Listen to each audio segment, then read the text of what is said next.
Are you guys confused on what does this number mean on Snapchat? Well, in this video, I'm gonna be showing you guys what really does this number mean on Snapchat. So before I start the video, be sure to hit that like and subscribe button with notification on and comment down below what type of video we should make next.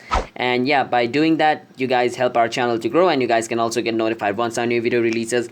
And watch this video until the end without skipping, because if you skip then you guys might get confused on what this number really means. So let's start the video. So first let me teach you how you guys can view this number. You can basically just click on your profile and this number is going to be displayed over here. If you click on it, it's going to be divided into two numbers.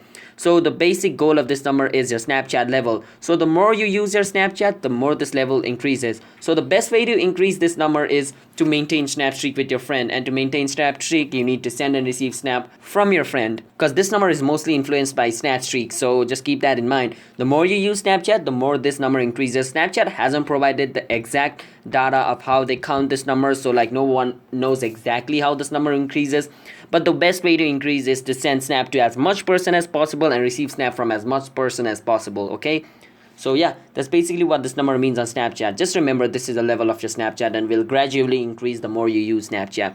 So yeah, comment down below what your number is, and you know my number is really low and your number might be high. It will be interesting for me to see like what's the highest Snapchat number somebody has. So yeah, I'll see you guys in my next video. Until then, bye bye, peace out, and if you guys have any question you can comment down below as well, and I'll see you guys in a bit. Have a nice day. Bye bye.